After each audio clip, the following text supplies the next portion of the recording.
Oh, yeah, I got that. All right, so we're live. Got Kessler, Rhino. We've been gone for a while, so happy to be back. So I'll jump right in. Dave Kessler. So I read your Facebook post. We weren't friends on Facebook till just now. So you're walking away, correct? Quitting. Yeah. You're quitting? Yeah. Yeah. Okay. Yeah. No, I've never, none of us are going to receive a retire. At least anybody that I know is not receiving any retirement pension or anything along those lines from softball. So, yeah, quitting as far as how I go about the game. I mean, I'm not going to, you might see me at a charity event or some of your festival tournaments, senior ball, old timers, stuff like that here and there, just having fun. But the competitive aspect of softball, I'm putting that in the storage unit and moving on. Okay. So I know your background is not traditional to softball, right? I think came up as a swimmer. Is that right? I've always heard the rumor. Well, let's see. I golfed and swam in high school. I started swimming freshman year at LaSalle. Swam 4 years there, then decided to keep on with that. Went to Wilmington College and swam another 4 years up at Wilmington. The whole time, though, every summer I'd come back. I started my softball, I guess, playing career at Northside KFC over in White Oak, Blue Rock Road, Friday nights. It's where my dad played as I grew up. And it was just kind of a fitting start to that's what you did on Friday night. I didn't know what Saturday morning cartoons were because we were at the park until they turned the lights off and told us we had to get out of there. The beer was done being sold when I was a kid. So that's how I grew up, and that's kind of where I got how I got started into softball on Friday nights there. And then when I got done with college, had to fill up the weekends and the nights, and that's where I started. Okay. And so from there, let's go through your progression. Where did you start? What was your first team tournament wise? Man, first U-Trip tournament team would have been Northern Kentucky Thunder. We were a D team. And it was funny because everybody was telling me, oh, you should try out tournament ball. And I was like, sure. So I got on at the time, I think CincySoftball.com put out there that I could play softball. I could hit for power. I could hit for average. I could play infield, outfield, whatever you needed. One of those posts where you could kind of do everything. So team reached out to me. It's kind of funny. The first tournament was the Bash for Cash. I had no idea about tournament ball. I knew about beer league Friday night. I'm out at St. Patty's Day weekend. It's raining. It's pouring. And I'm out with a group of buddies. It's Friday night. They're like, don't you have a softball tournament or something tomorrow? And I'm like, there is no way we are playing softball tomorrow. I was like, have you seen it outside? Our first game was scheduled for 8 a.m. My phone at the time, the next morning, about 8 o'clock to 8:20, had about 30 missed calls, wondering where I was. Our first game was supposed to be at River Shore. It started on time. Unbeknownst to me, they play through all conditions. The field, by the time I still got there at 9:30, the field was frozen solid still. They're playing. And that was my first ever tournament team. And it was a great start, as wanting to be on a team and oversleeping and actually just thinking that there was no way we were playing. But I played for them for a couple years and then moved on from there. So I always heard this urban legend about a team saying that you couldn't play for them or something like that. Fody from JLC. It's kind of a running joke that him and I have still.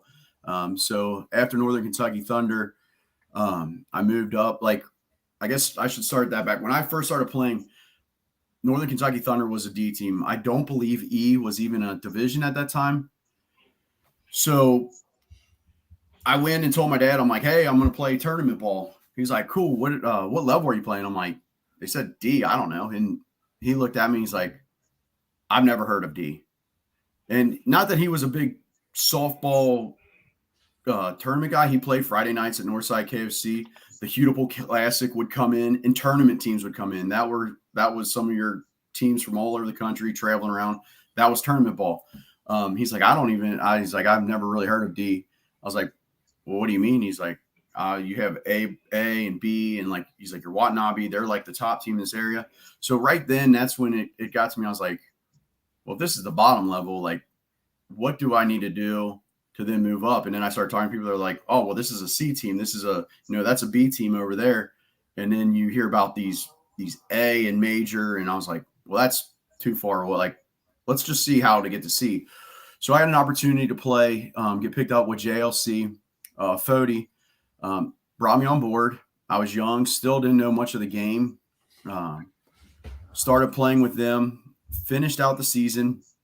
Went down to Florida, actually played at Fortune Road, which at the time I had no idea what Fortune Road was, but that's where we played our world. Can't even remember how we finished, how we did, maybe a 2-2, 1-2. It was just a great time.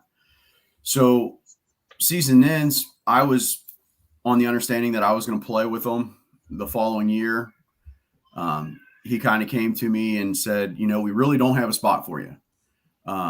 He had a lot of good buddies and a lot of really great ball players in his circle of friends. And he's like, we'd be more than happy to have you on the team. Don't know how much you're going to get to play. So I was still fairly young at that time. This is probably 2000, I want to say 6 or 7. So I'm 22, 23. And I kind of was like, well, thanks, but no thanks. I'm going to go and find a new home. And then that's when I got with Costa. I actually met Brandon Bellamy. We got on to J-Taps, started the season there. And then a whole, ship jumping fiasco happened. A very long post on Cincy softball happened. Again, stuff that like at the time, I really didn't realize how big softball was outside of like Friday night's beer league and a couple tournaments that now they play in every kind of condition there is. So it was eye-opening to say the least, but we moved over. Bellamy and I went from J-Taps, which we weren't a bad team at J-Taps, and that team actually had some pretty good success through the year, but we thought we saw the bigger, shinier toy, grass greener on the other side with Pure Romance, more money from the sponsorship. So we moved, we jumped ship. We went over there. Oh, what's going on, Bells? Hey, buddy. And so that was that's how I went down the road, jumped over with Pure Romance. It ended pretty well for us. Was it, Bells, did we get double dipped in Sea Worlds that first year that we jumped over there? Yeah, but the crazy thing is we didn't even really know what we were doing. That was my That's first kind of. I think I was your second, wasn't it?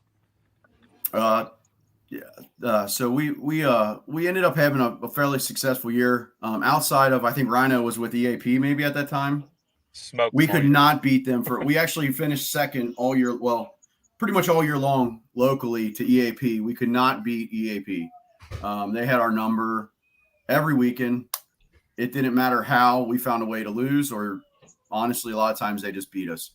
But we went to Worlds. Luckily, did not have to run into EAP at Worlds.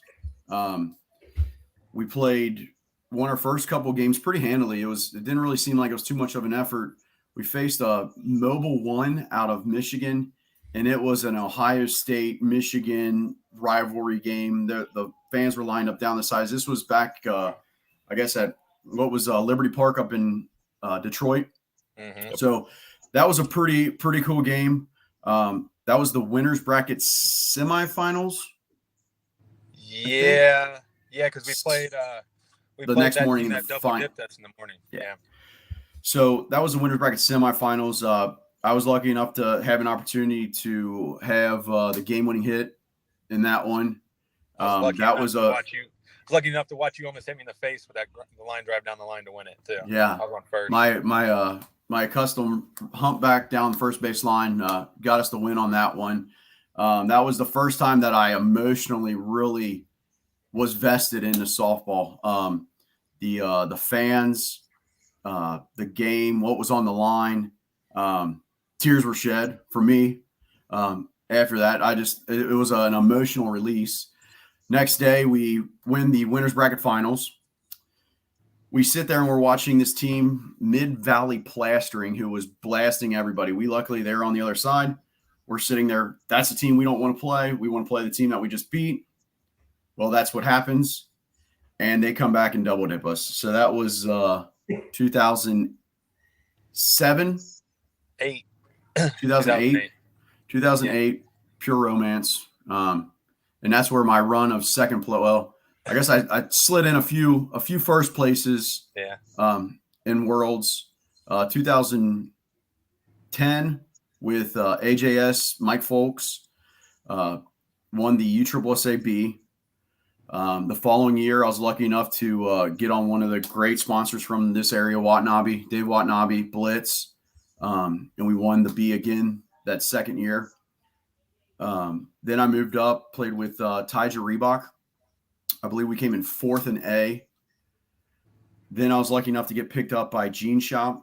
Then Jerry Backman came over. Backman helped sponsor us as well. I spent 2.5, 3 years there. I believe the highlight of that was with Mike Folks came on board in the second year, and we were able to take second at the Major World Series. That's the highest I've ever finished at that. That was pretty awesome, but bittersweet, as I tore a bunch of ligaments in my ankle at the conference championship prior to Worlds. So Worlds, I played on a bum ankle. It was swollen, the size of a beach ball, which kind of was nice because it held it in place. So after that, I ended up having to come back and have surgery. The ankle wasn't right even into the following year when I started with Backman's shop. Went up to Columbus Major that year, and I told him, I was like, I just can't see traveling around if I can't even play. Like, I play one game and my ankle, I can't run anymore.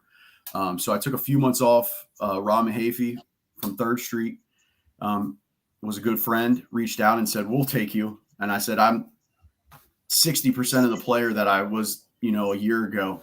And he said, I'll take it. So Rob brought me down the rest of that year from Smoky on to the end of the year. I finished with them. Then after that, we had a 3rd Street team that was, it was going to be the first year of AA. We were actually an A team. We started off pretty successful. We were one of the top 2 teams in A between us and Bear Hollow.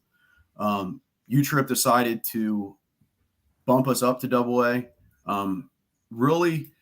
I think as a team, we could compete at the AA level that year, but it was an emotional letdown when you have your mindset. You kind of see the target at the end of the tunnel with A, and you're rolling and you're feeling good. And then to be like, you guys did so good, we're going to bump you up. And then now it's like, well, now we're kind of gotten thrown in the deep end, keeping our head above water. But that was that year with the first year of Rob. Then we, Rob, myself, Brad Tabler, we moved over to Precision. I was there for, I think, 4 years total. It was probably one of the best groups of team that I've played with Bill Wax from Precision. Rob, the greatest sponsor I've had. He's been a great friend. Without Rob, there's probably about 70% of my career, the back half of it, wouldn't have been possible. And then I kind of walked away from Precision 2 years ago. I thought 2 years ago was going to be my last year. So I was like, you know what? I'm going to go out. I'm going to do just totally different. I was with Louisville Slugger for 9 years as a bat manufacturer, swung Louisville Slugger. I said, you know what? I appreciate everything. I think our time's come to an end. My good friend Dennis Turner was no longer with the company. It was bought, I'm going to butcher this name, LeCount out of Canada. Frank Henry was great, but it just wasn't the same company that I was with for the amount of years. So I was like, you know what? I know Rob Roop with Suncoast. Reached out to him, asked if I could swing his product. He was like, sure, would love to have you. So I swung Suncoast last year and decided to go with Bay Area, West Coast team. Totally different mindset as far as how the players kind of go about their business, where Precision was like blue collar, working class, like you do your job, I'll do my job. And at the end of the day, we're probably going to get a win or be right there ready for a win. Where the West Coast feeling is like, I know I'm good. You know you're good. We'll be all right. Like very, very laid back, very different. In the whole, and it wasn't my cup of tea. So I was like, I can't go out like that. And I've always had a vision of kind of play with some of the younger up and coming players from this area. And this year I was able to finish my career out with what I think are some of the top guys in the area. I remember playing against a bunch of them when they were on an E team with the Knowles, and they were a handful. And they have, just like I did, worked their way all the way up through the hierarchy of softball, E, D, C, getting bumped and moving and dropping a few pieces here, picking up a few here, but always finding success at the level that they were bumped to. So I was lucky enough for them guys to breathe a little life in some old legs, and give me one last go around about it this year. And then Bellamy's team had to end my career at A World. So where we came in fourth, but through the course of it, I've always, yeah. Well, I actually was in the last game of the major for our team. I was in jeans and walked out, and this is when you really know you're done. I was hurting from the A. I put everything that I had physically, emotionally, mentally into the A. We had a big winners bracket semi. I think winners semis lost. We lost by 1, bases loaded, bottom of the 7th, home runs on the table, and we didn't get it done as a team. And it was an emotional letdown. We won the next game that night. We got to play Bellamy's team, and they came out ready to pounce on a wounded animal, and we were not up to the task. We tried to get some rah-rah going. We stuck around. We hung around. We just weren't there. We weren't enough. But a testament to Bellamy's team. I think we put you guys into the losers bracket earlier in the term, maybe first or second game. So they played a whole bunch of games, and they still had the want to kick our ass on Sunday morning. So we ended up coming in fourth. It was a good game. And then the team that beat us went on to win it from the night before. So, but yeah, I was done after the A. I was done. We played the double A. The major came around. I was had a hamstring issue kind of going on. Just how many games did you guys play in the ACAS? I don't even know. I don't know. I'd have to go back and look. I know we played 4, at least 5 or 6. 4 in the major. I think the double A we played 3, and we were 4-2 maybe in the A, something like that. 4-2 or 5. So the A, he's selling himself short. So he played right field every single inning that I saw. And I mean, 40-year-old body out there running in Vieira. If anybody's been to Vieira, that's not an easy task playing right field on those giant outfields. So I remember going into Sunday, I'm like, there's no way Kessler's going to be able to walk going into that Sunday when we played you guys. And then he's out there playing right field again. So that's just a testament to Kess. I mean, he always sells himself short, but I can tell you right now from the beginning when we started, and Rhino, you can probably, you know this too. I mean, nobody worked harder than Kess. I can tell you that right now. Nobody. From starting, and I'm sure I missed the beginning of this where he got cut from Fody and all that, but starting there to where he ended up is insane. I mean, and along the way, he left a lot out. I mean, a lot of Metro wins here locally, a lot of City Slams and Bash for Cashes locally, Mojo, Team USA, all that. Challenge Cup, Z-Fly, one of those too. And I mean, the coolest thing though I can tell you, because I was lucky enough to start with Kess and basically be there almost every step of the way.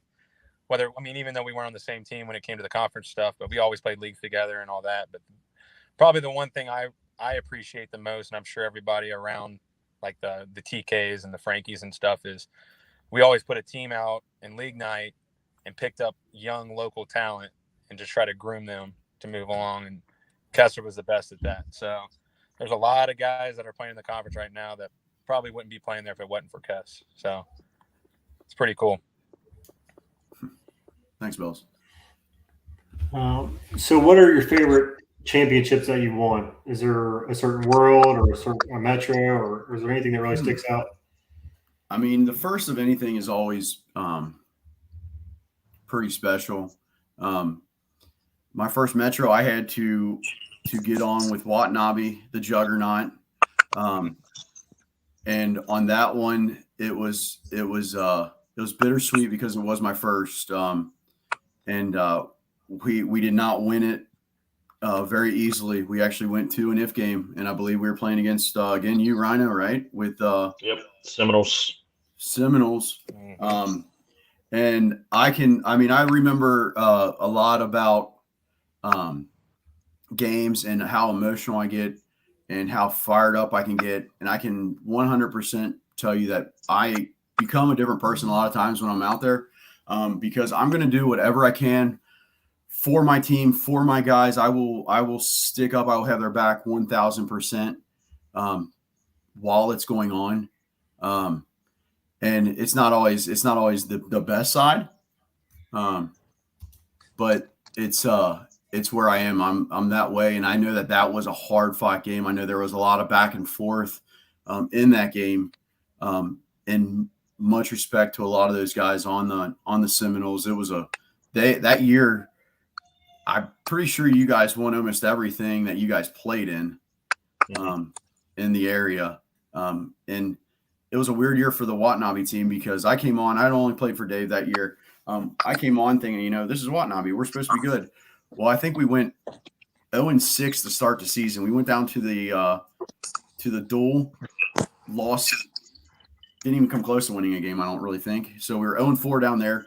So we come back and we're like, we're going to play this tournament at Pastime Park against these local. We're a B team. We're going to play against all these local C teams. Be nice to get out there, get some swings. Well, I think we went 0-2 there. And I'm like sitting there like, this is not what I signed up for. But after that, we kind of got on a roll in a lot of the open tournaments in the area. And then we're able to luckily move on and win the world that year. But that year, the Seminoles were the team in Cincinnati for sure. Every weekend they were winning the division that they were in. But I remember that for sure that was a favorite, that first metro. And I don't know if like Bells will probably now hearing this will say, yeah, he does. So every time that we've won a metro, at the end of it, we always kind of have the same core, but we have a new guy here, a new guy there. And I always try to bring everybody in and kind of like let them savor, like whose metro is this the first one for? And I tell them to savor it. Like, you're a family now. You've become something, a part of something that's bigger than you as an individual. It's bigger than us as a team. To me, the Metro conference guys kind of will razz Bellamy and I about the Metro because we'll bring it up weekly when we're out of town about nothing is like the Metro. The Metro is the mecca of tournaments. It's, a week and a half long, and they just can't believe that's how the tournaments ran because they're like, that's crazy. But I love the Metro. It holds a special place in my heart. So that was a favorite, that first one. And then, of course, winning the Worlds, it's more of a release. Like you're going through it, and as you keep winning games, the pressure keeps building, and the games get bigger, and the pressure gets more. And then when you finally win, you're excited, but it's also just a release. Like you're like, thank you, like we did it, like. And then the next day, you're like, at that level, you're like, well, now I have to find a team for next year. So what's going on with that? So it's weird. It's a weird feeling when you're down at Disney and you're at the stadium and you know that it doesn't really matter how you do this weekend, but you're either on the chopping block or this sponsor may be taking these guys this way, and it's a weird way to go about it. You build your whole season up for the Worlds, and this is even locally too, I guess. teams build their whole season around winning a world. Like, we're going to win the world. Like, we want to try to play whatever division that we have the best chance to win world. But you hear guys when they're going down the world, they're already, well, I'm not coming back to this team next year. It's me, him, and him. And we're going over to that squad, and we're cutting those 4 guys. We get down the world, like, those 4 guys know that they're cut. Your team knows that you're leaving. And it's like everything that you talked about building up, everything that you want to win, you want to have that big world ring or trophy, and you're going down there and you're already pretty much thrown in the white towel as far as that season goes. Like, you can't tell me that you're 100 vested in your team and your guys at that point. So that's why the Metros are special. I mean, those are your guys. They're the guys that I see every night of the week when I go and play a league night. And when you're not playing against them or playing with them in league, when you see them out on the town, or if you just go down and you're watching our game, you're like, those are your dudes. Those are your guys. But it's different. Metro is for sure one of the best to win. Yeah. I think, honestly, this last one was probably, I thought, the best one overall, just because how old we are, and it's crazy how much faster and stronger people are getting, and I didn't think there was no way we're going to win it this year. So rattling off 4 in a row, and it took everything out of, I think, everybody to win that. And it was good. And I think first thing Kessler said around we won is, that's it, I'm done. And I said, whatever, dude. No way. I said, you're not done. And then, yep, he stuck with it. So yeah, that's about it. But I would say that one, and then the one we won with No, when we did the team no thing, that was just an emotional year. That was special for that was special for different reasons. And I think that's one thing that I did want to touch. I didn't really know him personally, but is it Anthony Griffith that passed away? That's softball's a community. And Roy has put together a nice little family over there with his Jays.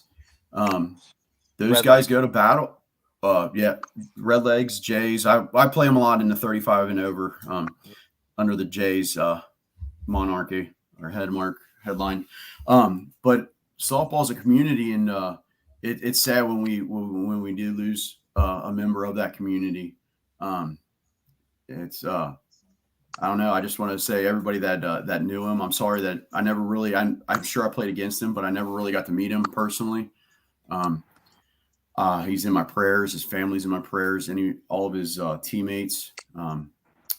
He held a special spot to those guys. So, but that I do agree, Bells. That Metro for No was a special one. Having his dad, his sister, the rest of his family coming out. We wore throwback uniforms to his high school.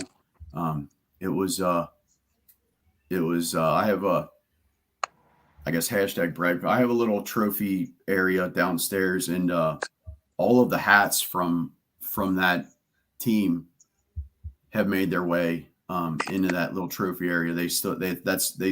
It's the only piece of uniform that I've put over there.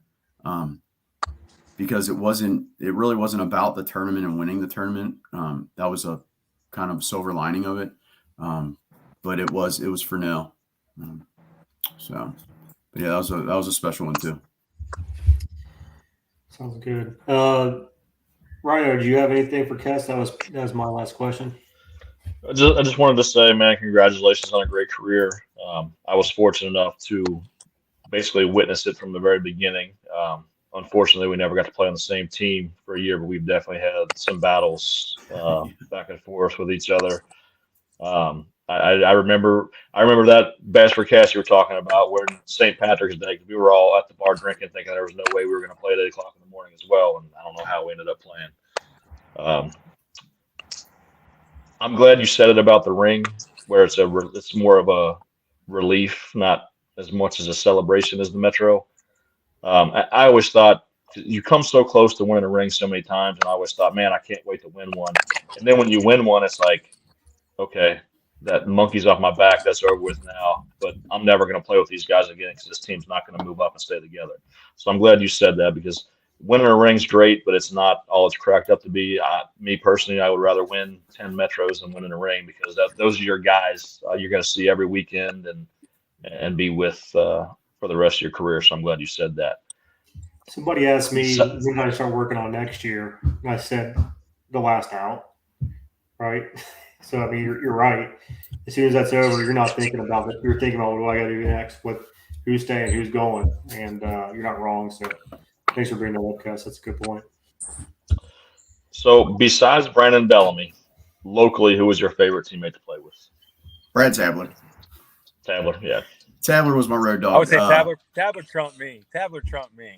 Cass and Tab were butt buddies at one point, I think. So. Well, I mean, so I guess as far as like, I don't like to drive when I go out of town. I also don't like to make decisions. As far as like, you get done with the game and everybody's like, oh, where do you want to go eat? So Tabler was my roommate. He was my driver, and I just was along for the ride. So we'd get done with the game and he'd say, I want McDonald's. I was like, cool, you're the driver. So we'd get McDonald's. He'd get done and he'd go, we'd get done with the game. I want to go back to the room, take a shower, and then come back to the field. Okay, let's whatever you want to do.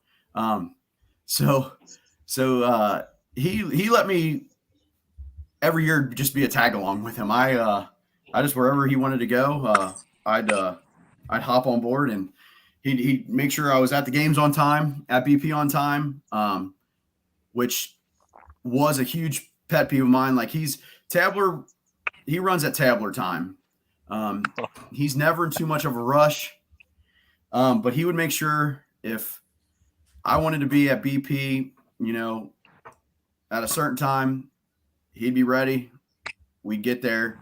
That was probably the most that I would really push his button on. Like if I didn't think he was going to be down to the car in time, I'd get him moving. But yeah, he was a great road dog with me. He was in my wedding, he at my boy's baptism. The guy is there's a lot of guys I've run across in softball that I could say I can pick up my phone right now. If I told them I need them over here, they'd be over here. Tabler would be the first guy I call to do that and be here. He's been there through thick and thin. When I'm at my highs, he's there. When I've been at my lows, I've had, we all have our ups and downs. He's there to talk me off the ledge or give me the swift kick in the ass and tell me that I'm just dumb. So he's always been a great grounding element for me as an individual because my emotions can be all over the place, and he is a constant. But yeah, he's my favorite teammate that I was able to play with. So when you first started moving up through the ranks, when you went from D to C and C to B and all that, how much BP were you taking per week? True. So that's where my boy Bells and I. That's So when I first started playing, we didn't have all of this posting of videos and like BP sessions. Because if we did, I think some people would absolutely hate Bellamy and I. We were hitting BP. I want to say almost every night because we'd go and hit in cages. We'd find a cage, we'd hit outside. Neither one of us lived close to Moeller High School, but Moeller had turf put in. They have a field behind their high school. We heard about this field behind the high school. That was turf. It was getting wintertime, cold. We'd go and hit there. That's a 45-minute drive from where the west side. We'd go all the way over to Montgomery Road to hit at Moeller High School. We hit in a softball hitting league down at Miamitown when they had that. But honestly, undefeated. I would say when I was all in, I was trying to hit 3 to 4 times a week through the winter, all the time. And And it was just, even now it's kind of funny. You talk about like, what do when do you get started on your next season, Fly? And it's like last out of your last game. Well, like I sit here now and I'm like, man, I don't know what to do with myself. I told my wife, I was like, I golfed in high school and a little bit in college. Golf is frustrating. So I don't even want to start back into that. But I sit here and like yesterday, I'm coaching my middle son Sam's flag football team. So I have a free day. I get a hold of all the parents like, hey, it's not official, but I'm going to be up at the field running passing routes with Sam. If you want to bring up kids, I'll throw a football out to them. We'll run some plays. We'll go over this. And they're like, that's awesome. So that was last night. And after talking to them, I was like, hey, I'm going to be out here Thursday again. I have nothing else to do. If you want to drop your kid off, I'll throw footballs to him for an hour. So tonight, poor dude's bored to death, man. He's bored to death. Oh, I mean, tonight got home. I've never played soccer in my life. Tonight got home and, we decided to go up to Oak Hills has a nice new turf. If somebody puts in a nice new turf field, I've got to go check it out. Unfortunately, now I'm not going to go hit BP on it, which I look at it and I'm like, man, that'd be a good spot to hit BP, which Bellamy left this. We can go down the highway and I'll be driving with Annie, my wife, and I'll be like, Bellamy and I, we hit BP in that field one time. We're going up to Chicago, and I'm like, oh, we stopped over there and hit. Oh, we got off this exit and went and hit at this college. Like, it was all the time. But, like, tonight I was like, oh, well, we got to do something. So I took the boys out there, like, let's go kick a soccer ball around on the field. I know nothing about soccer, but I'll get out there and I've got to do something. So, yeah, it's going to be tough to fill my time because I'm already itching for things to do.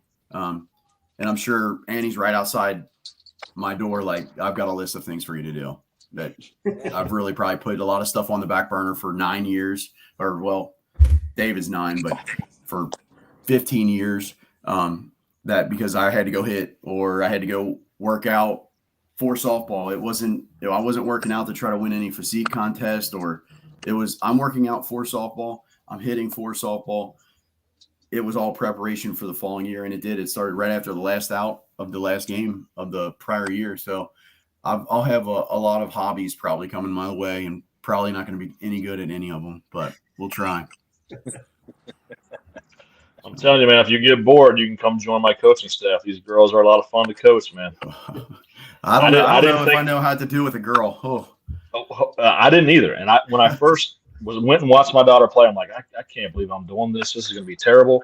But I'm telling you right now, I would not coach boys baseball. I would prefer girls softball. It's so much quicker pace. These girls listen. They play hard. So anytime you want to come down and check them out, man, you're more than welcome to. I think you'll be hooked. Well, I can say I've already signed up. I will be coaching at St. Antonitis a 9U baseball team and a 7U baseball team next year. So I've got my fungo bat already. I'm working on I don't know, Bellamy, you're a real baseball guy. I'm working on the underhand throw to the hit, but being right-handed but a lefty swinger, it's hard for me. Maybe you can help me with that. But I've been trying to perfect some fungo tricks and drills in my spare time. But yeah, it's I'm definitely filling up with coaching. So flag football is going on right now. I think basketball's starting up. But I'll have to come out and check out the girls. It sounds like Rhino, you have quite a squad. Didn't sound like too many teams were getting hits against you this past week. No, yeah, we got a pretty good team put together, man. It's going to be a lot of fun. I'm looking forward to it. But I do have a 7U player for you, man. Oh yeah, I'm looking for a team for my son. All right, send him over St. A's way. Gotcha. We'll get him coach pitch. I love it's at 7U over here. It's coach pitch, which I think is awesome. It forces action into the game. The kids are going to swing. The coach is going to put it on a barrel and get the ball moving and have some plays being made, which is kind of cool at that age. Seeing a shortstop field the ball and fire it across and a first baseman catch it at 7 years old is it's pretty cool. It really is. Anything else before we say goodbye to Kessler one last time? I'm good, man. All right. Appreciate you, Kess. Good luck to you, buddy. I'll see you around for sure. Congrats, buddy. No problem. Proud of you. Thanks. Good luck to all you guys. To the end, man. See ya. So. Deuce is softball. You stick around, Bells? I'm What a- are you doing? I'm gonna head You out out here? too, bud. Let All BB right, see you, take buddy. over. Let him recap it, BB. Don't forget to tell him who beat you in the A World, knocked you guys out, Shut what team did. the fuck up. He's out of here. Yeah, man, get him out of here. He's done. What's up with you, BB? What's been going on? Same old, man. Same old, same old. Yeah. How'd the season go? Season was all right. It started off rough. Ended up pretty decent. I mean, making the major. That was my first time ever. That was fun, dude. It's a whole new world. It's a whole new look on softball for sure, because everybody takes it serious. It's a job. I mean, if you don't produce, you're sat and you're not getting invited back. So it was pretty fun, man. The major was it was a lot of games. I was trying to listen to Kess a little bit while I ate some tacos, but yeah, I think we went 4-2, 5-2 in the A, 2-2 in the double A, 2-2 in the major, and all on big fields. Dude, It all adds up, doesn't it? yeah, I took a couple ice baths. We had a jacuzzi tub in the house. I filled that up with some salts and made sure I was trying to be all right. It didn't work out, dude. It was rough. So, do you guys rotate outfielders at all, or is you and Kessler and whoever run it all day? So, no, it was me, Kess, and Eric in the A pretty much every inning. I came out in the third or fourth game because I couldn't hit, and it was terrible. Came out for about 3 innings and then got shoved right back in. All on those fields, and then in the double A, we had a couple guys leave. TK had to go. Boom, he left, so we were shorthanded. We had 11 guys, 12 if you count Lacey, so 11 guys, and then all the outfielders stayed. Man, it was me, Eric, from double A on. It was me, Eric, and RJ pretty much the whole way. Kess gave us a couple innings off, but Kess was struggling with his legs. I think it was his hamstring or something started hurting him. But in the major, no, we stuck with a lineup and we ran with it. We played pretty good. I mean, beat the teams we're supposed to beat. Got destroyed by Resi, but it was the lowest runs they scored in the game, by the way. And it was just 17-2. I mean, that ain't good. But what's for next year? What you got going on for next year? I have no clue. So I haven't committed. I've talked to a couple teams. It's wild, man. It's crazy, and everybody wants you to commit right away, and if you don't, or if you try to do something else, they automatically think y'all, you already with somebody else and blah blah blah. It's no, maybe I'm just not trying to commit to something when it's not even Halloween yet, and we're talking about next year. But I understand from a sponsor and a team standpoint, you're trying to get your ducks in a line and do that. But no, right now I have few offers, but I have not committed. Conference again? Yeah. Yep. Are you a double A player now, or how's that work? No, I should be hopefully an A. Okay. Cool. I don't know. I don't know how that works because if you make the major, that's how Silverbacks, now Roof X, they made the major. They got bumped up to double A. I don't know how it works, man. But it's weird up there because you got people on the major watch list and you got people on the list, major list, and they're different points. So it's not say Reckart, he's on the major list. He can play with a team, but he'll be all their points or something like that. So what was your walk-up song for the major? Oh, the good one. Public service announcement, Jay-Z, taking it back a little bit. It was pretty good. Dude, I'll tell you what, that Wednesday night, so we had a playing game. We played Bay Area or something like that. The A team, we played them at, I think our game was 8 or 9 in the morning. Winner got to play Resi 9 p.m. So we won that game pretty pretty easy, honestly. Like, we had a lot of pop, so we were just hitting home runs. We gelled really good. And then we sat all day, hung out, took some more BP, went to Resi, and dude, it was packed, man. So, like, Fly, like, the Challenge Cup and how some of the stands get filled up, it was probably like 2 or 3 times that amount. All the booths were open. Teams were just in their little huts, and there was probably like 500, 600 people there watching that game. And This for the major is that what you're talking about, the major? yeah, major against Resi that Wednesday night. So the major used to be played the same weekend as the C, so I'm familiar with like Saturday night. It gets pretty popping down there for sure. Yeah. Oh yeah, absolutely. But man, I'll tell you what, dude, that outfield's something else, man. That stadium's something else. In the mornings, it's blowing out to left. You're hitting bombs, blowing in from right, and then about midday, that wind switches, and then it's blowing straight in from left and blown out to right. And every ball that's in the air is moving 40 feet. It's tough. But it is massive. It's huge. It's huge. But I was thinking of something. I was playing down at West last night, and 300-foot field, I feel like a softball field should be 325 feet all the way around. 315, 325. Yeah, 300 is too small with the balls and the bats these days. So, yeah. I agree. Because it was weird, man, because, like, I don't know them. But we were playing this team, and just random guys. There was this 100, maybe 60-pound kid just boo-whooping it and just hitting it out like nothing. And that's like kind of like mind fucks me a little bit. I was like, that is insane. Because like last week, I got into a ball that'd be, a pop-up 320 feet out. So I was talking to Josh Benjamin about that. I said, dude, I think softball should be 325 feet all the way around. Was it Kyle Spilly? Nah, Spilly was on the other. He was on the other side of the park. He was running his little mouth. I think 320 down the lines or 330 down the lines would definitely humble a lot of people. Oh, absolutely, and that's what I'm saying. Like bigger fields, like 320, 315, I'm cool with a 240 bat. That's gonna humble a lot of people. Changes the game.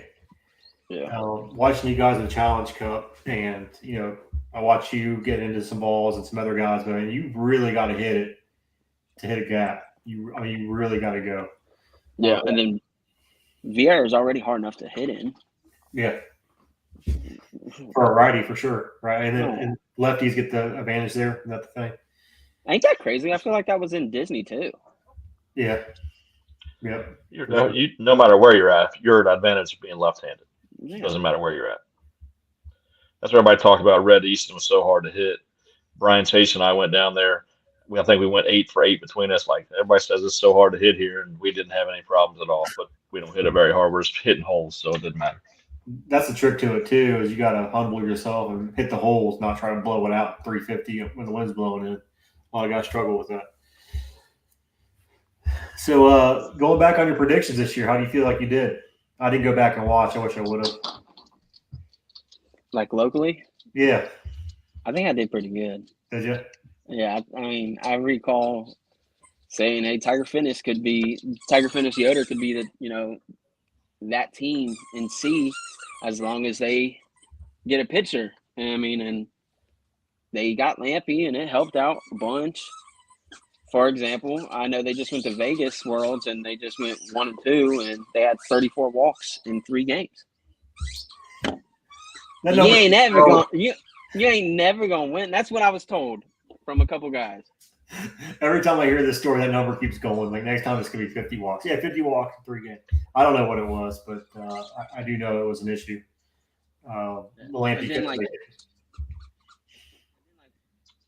Steve's, I said they're gonna struggle when it gets hot out. I think their sticks just wasn't what it is. I feel like I did decent, honestly. I probably messed up on the D. I mean, I said legacy for a lot of it, but I threw in the old Soul Bros. I didn't give Odd Socks or the D Tiger Fitness team enough credit because they had a good season. Let's see if I can. Yeah, it's kind of small, but yeah, it was Legacy Breeden, which was a C team to start, right? Tiger Fitness had a great year. Then Odd Sox and then OTF were the local 1, 2, 3, 4, 5 D teams. So what's So hey, now, go ahead. go ahead. No, go ahead. Now that you got that image up, who were your surprise teams for the year in the E, D, and C? Who, me or Fly? Both of you. Well, I'll start it off. The Zoo. So They're that was yours for the E. yeah, they were a first year team in the E, and they competed. For me, it'd be TCS in the E. I was unaware of them. They had a really good year. I agree. Mine was the TCS as well.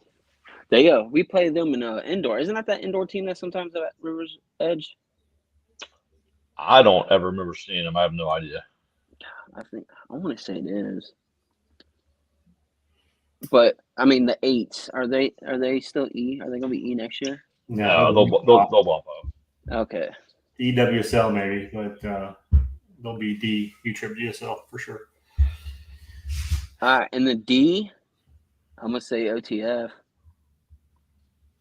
They played a lot of WSL, didn't they? Yeah, they were tough out. Yeah, they're tough. I knew OTF was good. I think I said early on. I just trust Danny Lovelace. He knows what he's doing, running the team. He finds the right guys. He can control a game. I would say Tiger Fitness. I expected them to be good, but I didn't expect them to go like there was a month and a half where they didn't lose a game. I didn't expect that. So that would be just because they did above and beyond good. They were, I'd say, borderline amazing. They would battle us anytime we played them. That'd be mine for D. Mine for the D was the Odd Sox. I figured they were going to be scrappy, but they had a pretty good year and they beat some good teams. In the C, I think that played out pretty much at least how I thought it was going to play out. I thought Nasty Hooks won some tournaments in WSL that they weren't supposed to win, so I would say they would be my surprise team in the C. Granted, it was WSLD a little bit, and they had some other guys, but I thought they played pretty well in WSL when they had their team there. Man, I don't even know. So who's your team of the year in each? Oh, that's a good question. All right, so I'm taking the easy one. Legacy and D. I mean, they're pretty much a powerhouse, I feel like.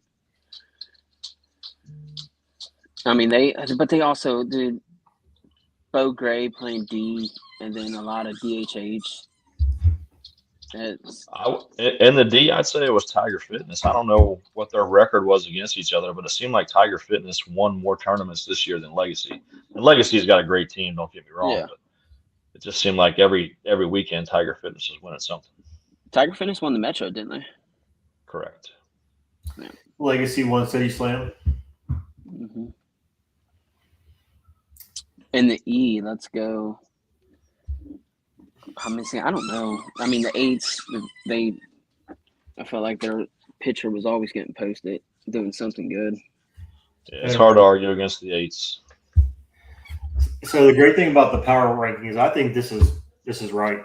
I think this is pretty much this order, and this like the C is in the right order. The D, Breeden with dropping kind of changes things, but the D's in the right order and then the E's in the right order. I think that the power ranking is. I don't know what the formula is. Wait, it seems to be right. Come here. I'm gonna take this squeaky toy and I'll be back. All right. I'm gonna kill you. So, I mean, do you agree with that, Rhino? That it kind of comes out to be about right? It does, and I don't know how they do it, but it seems like it's usually pretty spot on. Yeah, I think Tiger Fitness was the best team at C. I think we were right behind them. Legacy and Tiger Fitness and D, and then eights and TCS and E. So I think that's about right. So I think that's. You guys want to talk any more about that? I think we kind of hammered that in. So who's all getting bumped? Well, who's Oh, all going to okay. take the bumps? So historically, it's anybody 1150 and up. So Legacy, Breeden, Eights, TCS, Heat. Hmm. I Um, hope. Get more C teams. Do you think they'll go up and play C though? I know Legacy says they're going to play C, but I've heard the rumor of playing 4 tournaments and dropping down, which I don't know how that works. I thought you had to stay up 2 years before you can appeal to drop down, but then I don't know what happened with EOS last year. So it's So I think Legacy out of the D will maybe. They say they are, so let's say I they are. think they're good enough. Breeden's They're good enough done, to play right? C. I heard they're done. Yes. Yeah, I think they're done. Tiger Fitness Red is absolutely not playing C. It is what it is. Eights, hopefully they take the bump. Same thing I was with talking to TCS. some of their guys in the 35, and they're expecting to play D. TCS and Heat. Well, Heat played WSLD just because one player, so they'll do whatever. It seems like. So Can you see? You don't get that often. yeah. Most teams would be like, yeah, that one player, like, dude, Billy Bob, you're out of here. And it was because he played on my team. It was Tanner Norton. His brother plays on Heat, and so when he went and played with them, they had to play WSLD. So, so what do you guys think about bumps? Do you think there should be more teams bumped? There should be less? How do you feel about it? Hypothetically, you want more teams bumped in the C, but C to B is a big jump. So then you've got your top tier teams like Fly's guys playing against. If you bump the top 10% in the D, playing against somebody like Tripods, I mean you're going to beat the Tripods 10 out of 10 times. If you bump top 10% and things like that, and then don't bump anybody from C to B. So I don't think there's any right way to do it. I wish once you won a U-Trip tournament, you had to play C the rest of the year, and then you get to go to D World. But I don't know if people agree with me or not. So I see it from both sides, both perspectives. So, like, as a sponsor standpoint, I mean, the higher you go, the less, like, the earnings or the prizes that you receive. I mean, it's common sense. Like Bash for Cash, what you get for winning E and the C is hundreds of, if not $1,000 or $2 difference or whatever it is. But in my mindset, I think you guys have the same one. Like, to be the best, you got to beat the best. I'm trying to move up and play the best competition. I don't care who I play against. But I think if you have a good season, you win a couple tournaments, you get bumped up. But then it's weird too, because like here locally is different from the whole world, the nation. Because you go down to play Worlds, and then you got this Florida team that's seeded 38th, and they come out and beat you in 3-4 innings. You're like, what the fuck is that? I mean, that happens every year. Same thing with Amish. I mean, but those kids, they start young and they start low and they just take their bumps. I mean, for example, they were Roof X this year, but previous years it was the Silverbacks. I mean, every year they moved up and they had their season. They moved up. Even this year, I mean, yeah, they won the AA, but I talked to Terry. I talked to a couple of them, Jeremy. Like, they were taking that. They were going major regardless of winning the AA or not, because that's the ultimate goal for them. So, I mean, I don't know. It's tough. So since you talked to those guys, what's the Amish rule? At what point are they not allowed to play anymore and they have to go into the lifestyle and all that stuff? So it's all, it's hard because I don't know it exactly, but from what I understand is it's their decision. I mean, they can go back to the church until a certain age or something like that. 25, I think it is. I want to say 25. And if you go back to the church, it's obviously, it's that lifestyle. You do your thing and all that. But most of them, like their parents might be still in it, but like they're already out. Like I'm pretty sure like a few of them, I know the Fry brothers, like they're not, they have zero interest in any of that, and they're living their everyday lives and doing shit like that. But at the same time, like if you don't go back to the church, I'm pretty sure like you can still like visit, but you have to be in your slacks and your family. Like you can visit your family, you just got to play the part and obviously follow by the church rules.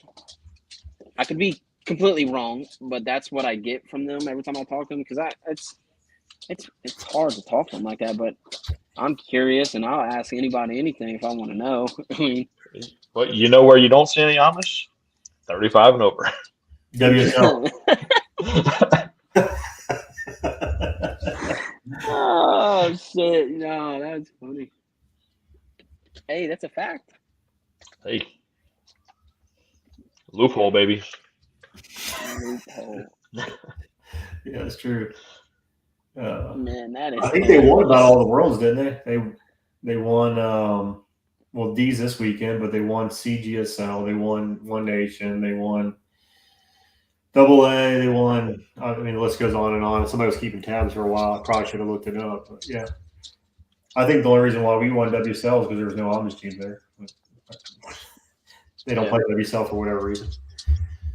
But dude, like, you gotta think about it. They live for this shit.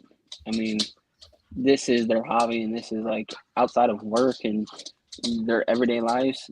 Dude, they're taking ground balls, they're hitting, they're doing all that because that's just what they have to do. Like, that's what's fun to them, regardless of the time. I mean, imagine if any of us didn't have like anything else to do besides go work, come work out, hit some balls, repeat it tomorrow. And I just wish we could have a reality TV cam follow them guys around in my Vegas God. to see how to see what they get into and see how they react to things. Well, I like this question. Who is the top 5 players in each division? I have no clue on the Facebook user. Who's that? I can track it down if you want to answer the question. Oh, I mean, I ain't gonna answer. I mean, I'll throw some names. I ain't gonna. Well, throw some names out there. All right, C. Some guys I think that are really good. I think Pizza is solid. Obviously, Mike Lightsey. Who else? I like B. Sully. I think he whacks it. I think he just needs to get more consistent in the fielding, in the outfield. Sometimes he scares me. Don't know how to run. Runs his glove out. Yeah, I mean, Yeah. I do it too sometimes, bro. It's you just don't think. Josh Benjamin's solid. KJ whacks it. Blake Hall is good. That G for Yoder, he's solid. He is solid. Leichman. Yeah, whacks it. Yep. Burton. You can get him to show up. That dude's good too. Yeah, if he can get off that lake, he's solid. He whacks it. I think in like 25 and under, I think he made like 1 out last year. First year we had it in the Metro. So I heard an interesting stat about B. Sully for the 25 and under. I want to say he went like 27 for 30 with 24 home runs. Something just ridiculous. And said he was talking all kinds of shit too, which surprises me because he really don't say a whole lot. But they say he was giving it to the Amish. In Dutch or what? I don't know what he was saying to him, but that's the story I got. And you didn't mention Connor Patterson. I don't think I've ever gotten dude out. He whacks it. He can hit it far ways. D, I'll try my best, dude. Like, I'm terrible with names, but Chase Witt, he's solid. I know him. Bo Gray, obviously. Bo Gray's in D. I feel like he's almost a cheat code. Talon. Talon's really good. That's it. Talon, dude. When Talon, I played against him a lot when we first started. Indiana's finest, all hustle, and he was actually pretty good at outfielder at one point. He got a little thicker now, but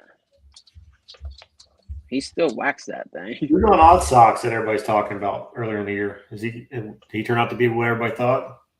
Which one? I don't know. Steve was saying don't get in his DMs or whatever. I know they got that young kid. I just talked to him last night. Hunter. Okay. Is that him? I think it might be. You know who's really good, and I think he's really good. Cole. What's his last name? Thomason. Thomason. Yeah. Yeah. He hits the ball hard. That There's cut swing. another. Yeah, he's got a good swing. Yeah. That There's cut another swing young kid, Austin Broshier, completely Yeah. whacks it. Yeah, he whacks it. Hunter Roy Hopkins. That's crazy. Man, oh man. So I ask you, Rhino, what's up? You playing next year? You done? What we got with you? I'm curious. So I'm coaching this girls team, so my time's going to be limited. But I did commit to Roy Hopkins and the Natty Redlegs to be there when I'm not playing. So me, my brother, and a young kid named Seth Keith are joining the Redlegs. So we'll see how that goes. Oh, I like that. That's gonna be good. So now Roy can't yell at me anymore since I'm on his team. Oh. So where's everybody I- going? Who's all moving around? Do you know? I haven't heard any rumors in the D. I heard some rumors in the C about your team, though, Fly. Ooh, let's bring it out. I heard you cut some guys. Oh, I usually shit. do. You want me to list them off, or what do you want me to do? No. When I heard the names, I was surprised, though. Yeah. I see But both I guess sides. if guys don't show up, there ain't a whole lot you can do about it. No, absolutely. That was the issue. Is I had more guys on the roster than I wanted, and then I'm still having to pick up guys to play, and I'm at the point where I don't want to do that anymore. And I like those guys, and they had other priorities, which I can't fault them for that. But I just want my 13, 14, 15 guys to be there, and I'll deal with that. If one or two guys are missing, it's fine. But if I'm missing 5, 6 guys every weekend, I can't. It's hard to deal with. You know what I mean? Yeah. I mean, you put a lot of time and money, and you invested to a team. I mean, you need players to be there. So I get it. I completely understand that. Yeah. I also heard this, Z-Fly. I heard this year coming up, your last one. Yep. And, I don't know what that really means but I don't want to be the head coach anymore. So I'd be okay with being like a sponsor or an assistant coach. But for the last 13, 14 years, I've never missed a tournament. I'm there every weekend. If you see my team there, I'm there, right? There's going to be some times when I want to do some other things. And that's kind of where I'm at. And I considered not coming back this year, actually. And I was like, well, I don't want to do that to the guys. So I'm going to come back, and I'll give it my all one more year. And after that, I need to figure something out. So I put a lot of thought into that. That thought started back in probably April. And I keep asking myself, what does that mean? And so that's what I decided. I'm willing to stick around, but being the guy every weekend, I don't know that I can do that past this year. Did I see Indiana Pacers season tickets? Did I see that correctly? Yeah. I don't even like basketball. I didn't think you were a basketball guy. That's why I was confused. I'm not. It's just something to do in the winter. Sam Lawson and those guys asked me to join up, and so I'm in. So we bought the Mouse and the Palace. I don't know if you caught that on the jerseys. Yeah, I did. So that's what we're going to wear. Yeah. I got a text from Brian Schmidt. His team's all coming back except for Malampy. So they're looking for a pitcher if you know one. Hold on, I thought Brian Schmidt pitched. He does. I don't know if they're looking one addition to, or if they're looking for full time or what, but that's what his text to me said. The whole team. Nah, they false. I mean, they cut Robbie Pomfrey, and he went to the Kings. The team that they had after In Pomfrey. Vegas. Yeah. Minus Lightsey because he's with me. Lightsey's back with you? Yeah. Is Pizza? Pizza's back. Nice. I'm a big fan of Pizza. I played with him the last couple of weeks, had like rum dome BS. We played that round robin yesterday, and if you actually talk to him, he'll talk back. It's crazy. I was like, dude, I thought you were mute for fucking a year and a half. He's quietly hilarious, and he doesn't mean to Yeah. be. Right? Yeah, He doesn't mean to be funny, but he's hilarious. The ball comes off his bat really well, and it doesn't make sense why it comes off so well because he's pretty lean guy. Kind of reminds me of Tuck in the outfield, where he's sure-handed. He's not the fastest guy out there. Doesn't have the best arm, but he's going to do everything he needs to do. So yeah, he's a really nice player. What's going on with Steve's? Do you know? Steve's, I do not know. I'm pretty sure it's majority of the team's back. I know KJ's coming back. I'm sure Jimmy would. I think they got Seacrest. Yeah. So I mean that helps. Seacrest is solid. He's his biggest enemy though. When he gets in his head, he starts doing dumb stuff, bad swings, poor decisions, like everybody else.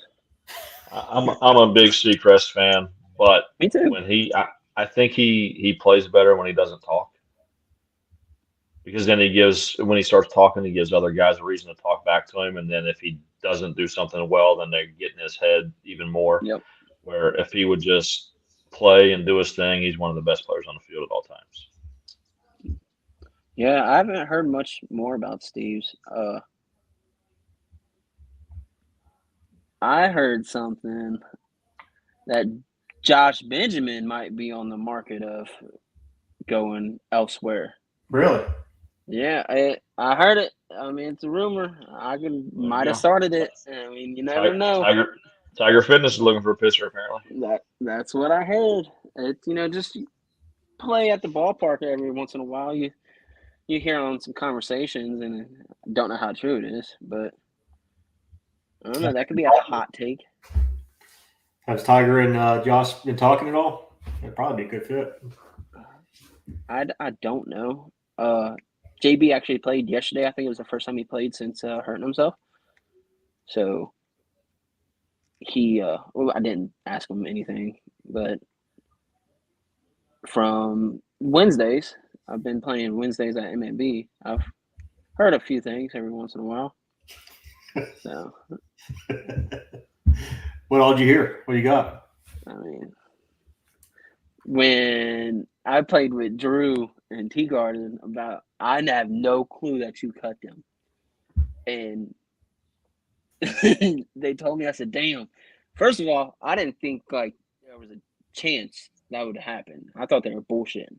Then I'm thinking back on it. I was like, so what was the reasoning? And they were like, well, I only made 9 out of 19 tournaments. I was like, I mean, I get it. I understand it.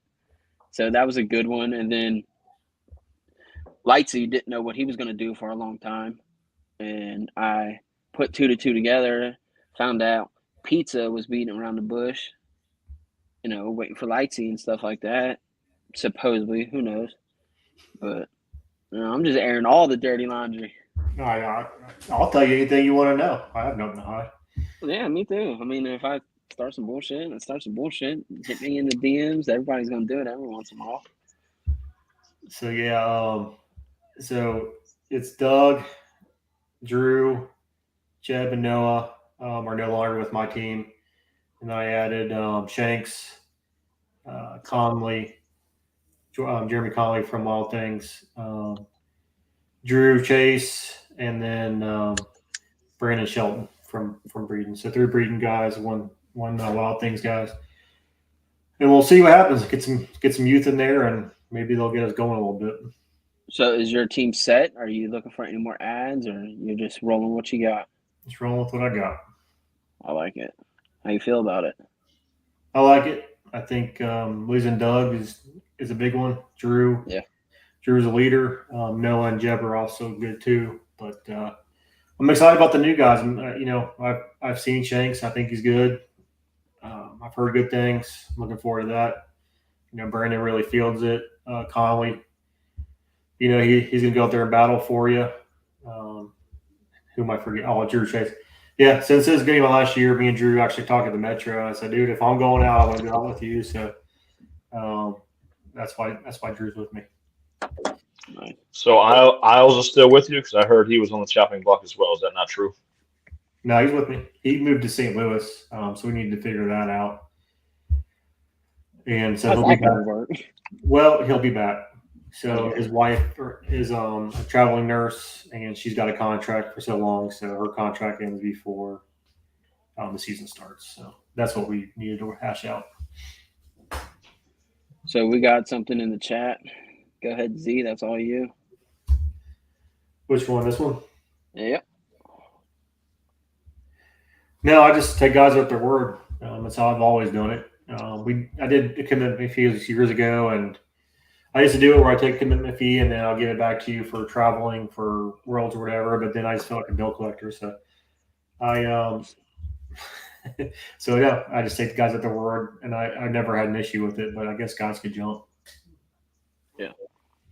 I mean, there's not a whole lot. If I'm being honest, there's not many better options, right? Like there's only so many C teams. My deal's pretty good. If you leave, Yeah. it is what it is.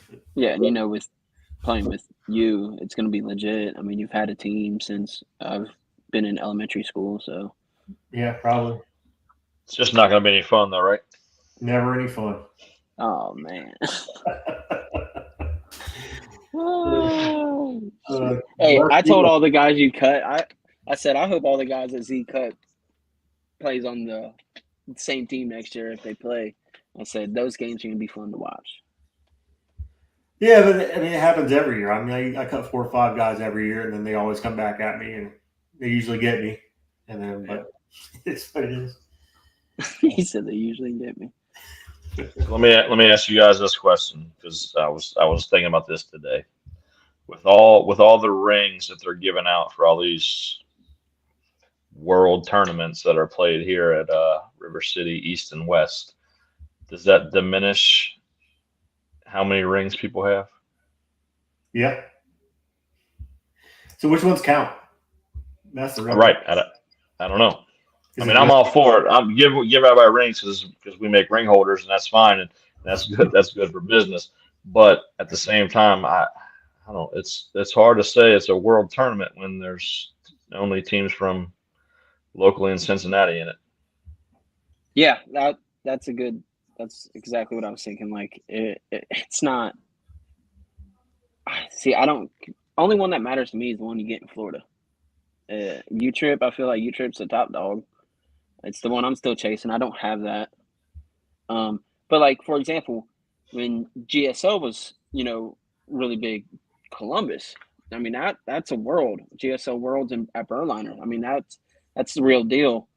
Vegas is I feel like a real one, a big one. A lot of teams from everywhere go like this 5, 8 team tournaments. Those are a little rough, especially. See, I view it as 5. I view the One Nation Worlds. That's pretty big. Yeah. GSL, U-Trip in Florida, the GSL in Vegas, WSL in Panama. Yep, I agree with that. Those to me are the 5. I might be missing one. I'm not sure. No, I think that's it. I go back and forth on the Columbus ones too, because is that real or not? So, I mean, the only reason I say it's real, there's usually anywhere between 60 and 100 teams in it. It's pretty tough to win that tournament. Yeah, absolutely. Especially right off that highway, dude. That win, it plays a factor. I mean, especially like at the same time, like I don't understand half the things they do in Berliner. I mean, they'll put the B and the A on fields 1 through 5. That's little, and then have E or D on 14 through 18 or 17, which is humongous. I just don't understand it. What'd you highlight? Oh, Brian Schmidt. If there's Amish, it's real. That's a good point. That's what I'm saying. It's a cheap prize anymore. That is true. Everybody, and it's a good sales pitch. Hey, come play my tournament. We're giving away rings, and everybody's like, "Oh, rings! I get it." So Van Wert finishes 8th or 9th in the C in One Nation, and and then goes out and wins BU Trip Worlds. So that Blows tells my you, mind. yeah, it tells you how tough that One Nation tournament is. And it tells you how different those are, if it makes sense. Like, I played a couple One Nation tournaments. I played Worlds with Obag, and then I played like some random tournaments with Obag, and those bats and those balls blow my mind. It's wild.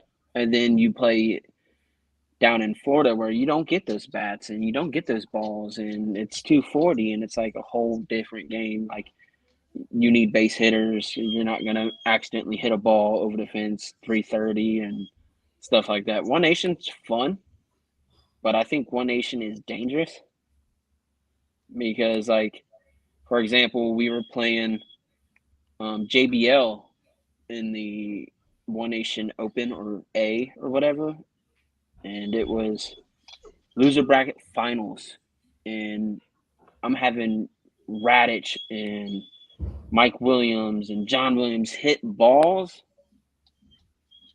with a bat that only had a pass at 220. I don't know. I don't like it. You're in the outfield, right? Yeah, and it still hurts. Imagine being Rhino's spot there. Yeah, it's not a whole lot of fun at all. You got to be crazy to pitch. Yeah. Yeah, like something just like isn't. And you're like, you know what? Dibs, I want that. I would walk out there like knight in shiny armor. I pitch out of necessity. I've got torn labrum. I've got a tumor on the bottom of my foot. I can't run. I can't throw. So if I want to get on the field, it's stand there and let you hit it at me. See, and that's I'm glad you said that because I was talking to somebody. I forget who I was talking to. It might have been Pizza Rich Sellers. I said the fastest way to go to the conference is if you pitch. Oh, If you absolutely. get decent at pitching and you just hit whatever, but you'll field it and take a couple missiles off the shins or your face or whatever. I mean, that's the quickest way to get up there. I watched a podcast. I think it was last week, in a softball group called Softball Uncensored, and it was Mooch. And I was listening to Mooch. I like Mooch. I got a lot of respect for Mooch. Mooch is one of the greats of softball. If you don't know who I'm talking about, it's the crazy dude, little guy that pitches and does all the weird shit.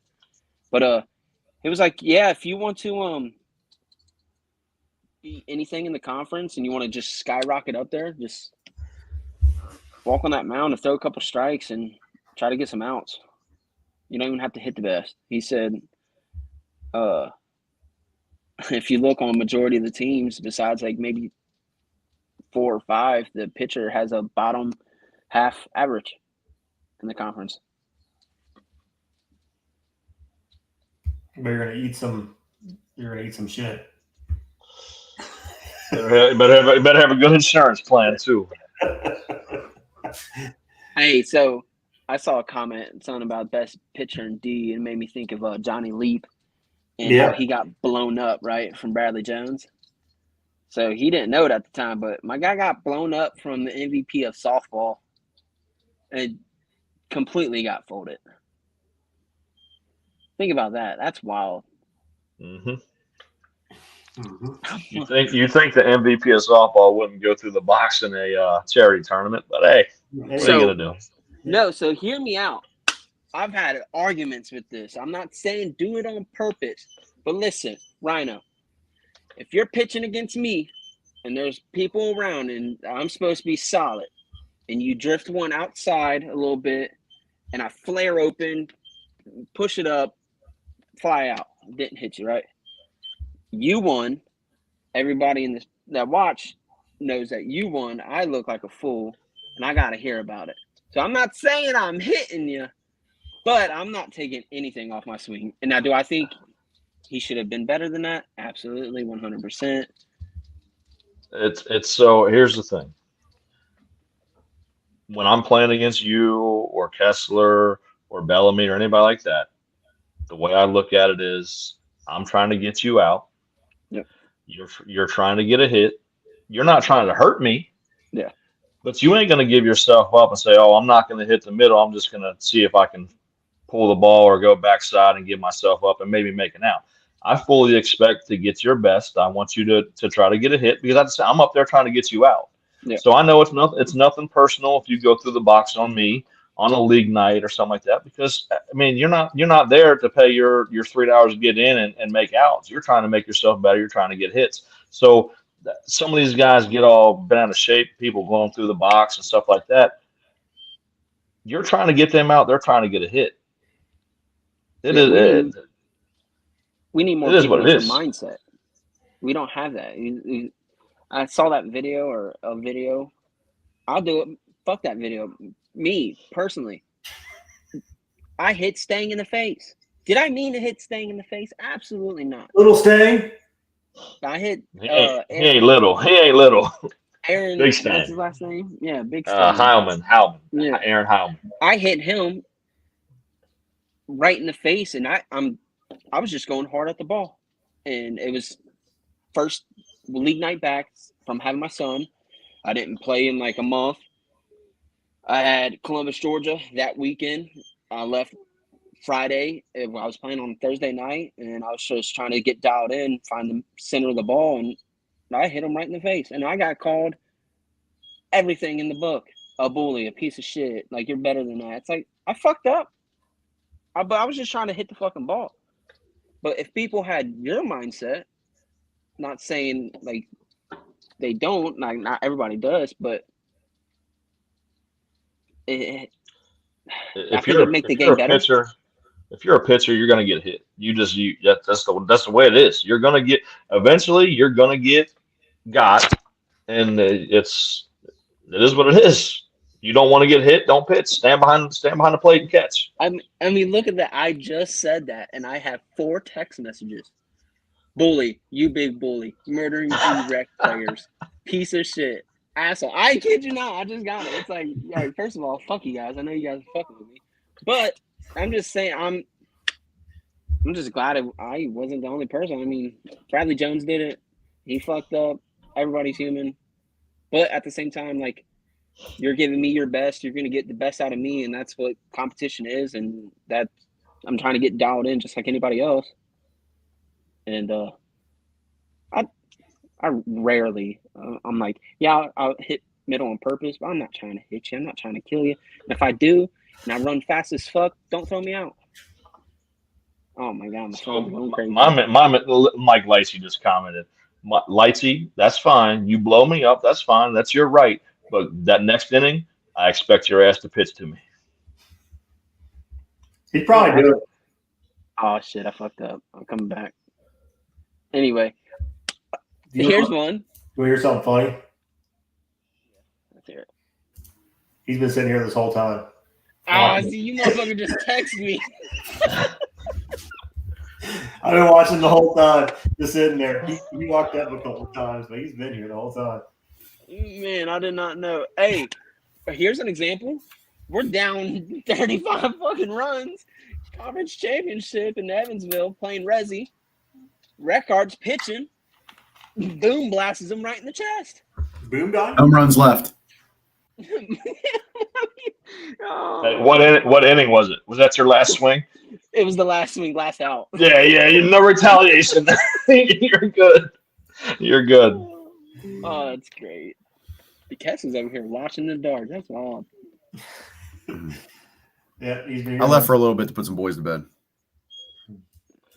Cass, I want to talk about that video, man. You never responded to my comment with your son's kick punch at the same time. Tough to defend. That's tough to defend, man. That's what being the youngest boy, I guess, is. He's sharpening his teeth, getting ready for the older two to slip up. I guess, I don't know. Hey, What's your thought on the ring thing, giving away rings for every tournament now? Give me one second. I think it's kind of silly. Even all the way down. I mean, on the men's softball side of it, there's too many of them given out. But you also see it's even filter like it makes it feel like we're little kids, I think, on the softball level. You look at every weekend, every team that's playing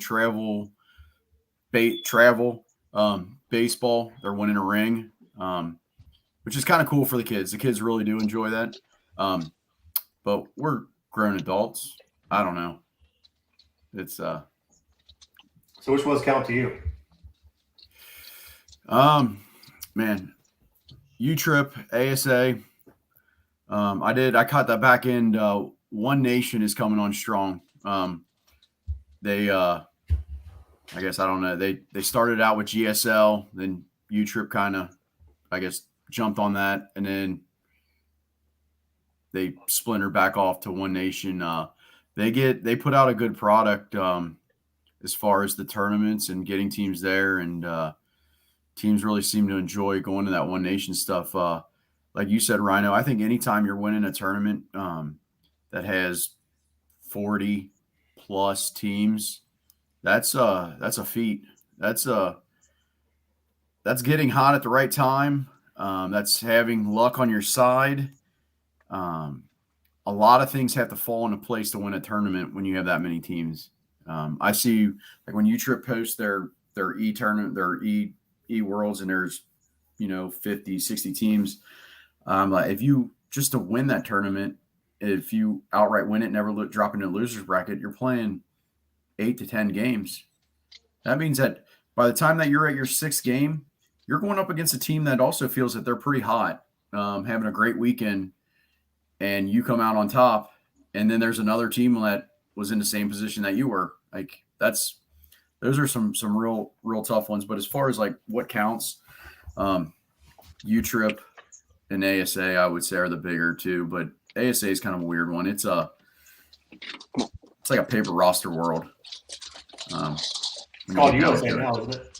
Yeah, USA. Yeah. BB. No, I'll be right. Does Cincinnati put a team together in that again? Or when's I know Dave Moore and Robert used to put together a team for that, didn't they? 2013, we Rob put a team together with the help of Dave. We went out there, back to the whole second place stuff. Thanks, Rhino. We went out and we were double dipped by Sonny's, who now Sonny helps. I think he's sponsored this year with Monster. He's always had a team, some bigger teams like Chris Greiner was on it. We had a hell of a run for just a bunch of guys from the metro area in 2013. Just couldn't finish on that one. But I don't think Cincinnati's put anything together. But I think like this year, BB, what level we went out and played in the A? Yeah, it was half the team was B. They played both the B and the A. Okay. Did terrible in the B, and then you guys got second in the A. Yeah. But that was I guess USA. It's a weird one in the sense of the teams are a hodgepodge, and it's a kind of, like I said, a paper roster, middle of the season world. But if anybody ever gets a chance, and Rhino, I don't know if they have girls' youth tournaments out there, but if you ever get a chance to take your girls out to Oklahoma City to play at the USA facility, it's a sight to see. It really is like the home of fast pitch softball. It's pretty sweet. Awesome stadium, awesome venue. So that's why I really like going out there, just for the field itself. It's where they play the women's NCAA World Series each year. That's a pretty cool one. I didn't get that chance to ask you while you were on earlier. What's your favorite conference event? Man, it was always Cincinnati. Just for the fact of, family being able to be down there, the atmosphere down at Eggleston, MAB, it's just something that it's nowhere else in the country. It was funny when I first started playing in the conference, we'd go to all these other cities, and you always play at kind of like a city field. So when people would come to Cincinnati and the players would come to Cincinnati, they would laugh about the dirt spots in the 4-man outfield dirt spots. And they're like, wow, this field what are these dirt spots? And you have to explain to them that our parks here in Cincinnati, that run the better leagues are privately owned. If they're not running games every night of the week, they're not making money. Where some of the other parks that we'd go to, like at one time, Berliner, or it still is a city park, but it's run by city maintenance. Or if you go to some of the CRC parks in Cincinnati, there's not going to be a dirt spot because they may play a CRC league one night a week. Maintenance cuts it a few times a week when it's in their route, I guess. But the Cincy Major was always a great one. It had the best food from Larry, best bar. It was where like the players used to. It was kind of old school, where after your games and after you got beat out, guys would hang out and stay and party upstairs at the bar. Kind of old school softball, where now you see, you go down to a league night. This is kind of total tangent off what you're talking about, but you go down to a league night, team shows up, they walk on, they play, they get done, they walk out. Rhino, you can attest, like how many times when we were first starting to play, you'd be at the park till 2-3 o'clock at night with the team that you just played against, drinking some beers, having fun, watching whatever's on the sports, for the night. I don't really see that much in softball anymore. It's parking lot beers and smoking trees out there. I don't know. Left-handed cigarettes. I don't know. Oh, great. That's great. But yeah, Cincy Major was awesome. It's a shame that we no longer have it. I understand why the conference is doing it. The sponsors pay a lot of money to fly guys around. So they're looking for turf fields. I think there's only a handful of fields that are no longer turf in the when you go to a conference event. The Smoky being one of them. I think Vegas, I forget, their Big League of Dream, I think, are dirt infields. But there's only a handful, and they're in places where Columbus, Georgia. Yeah, Columbus, Georgia, where you're not they have the kind of clay field. So if it rains, they can get the fields up and ready to go pretty quickly at those venues. But yeah, it's that was always a good one. That was a favorite. Do you guys play at is it South Commons out of Columbus, Georgia? Where they had circuit tournament? Yeah, that's it. Yeah, I feel like every BSC tournament I see, they have a whole ton of them down there. It's that's another cool little stadium because that's where they actually played the 1996 fast pitch Olympics was played down there at that venue, at that field, and then I believe that baseball diamond that's right across the parking lot over there in Columbus, Georgia. So yeah, they got a nice facility down there. Yeah, another nice venue. So here's a good question, Cass. Okay. What's your least favorite? My least favorite? Conference-wise, yeah, to play at. Man, I ate up the conference. The first time that I ever heard about the conference, I was all about it. But least favorite, the duel when it was played at Osceola County Stadium before they moved over to their new home in Viera. The duel was played at what was at that time the Astros spring training facility. And it was the fields were huge. I think the main field, center field, was like 410 straight across. It was I was listening to you talk about like the home run distances down the line, and I mean it had to be tucked right in the corner. It was 330, so it was just a huge field. And they made us stay. I don't know why, but they made us stay at Mystic Dunes, which was all the way back by Disney. So you had to go down Osceola County, whatever highway that is. So it could be what should be like a 10-minute drive. With the traffic, you could be spending, you'd have to leave 3 hours before your game and hope that you're not hitting traffic, the lights. It was just a tough one to start the season out that way. It was a grind. I mean, the duel still is a grind. But there it was brutal for sure. So I did not like the fact that I never have to stay at Mystic Dunes again is a blessing. Was not a fan of that place at all. Right. So, Well, it's past my bedtime. You guys got anything else you want to go over? I'm good. All right. We'll probably be back, or at least I will. I'll try to talk Rhino into it too for appeals and all that stuff. I'll try to get Brandon on. Thanks again, That'd Cass. be cool. Phoebe, Rhino. Until next time. See you guys. Yep, it was a blast. All right, have a guys. good night, guys. See you. Yes, sir. Later.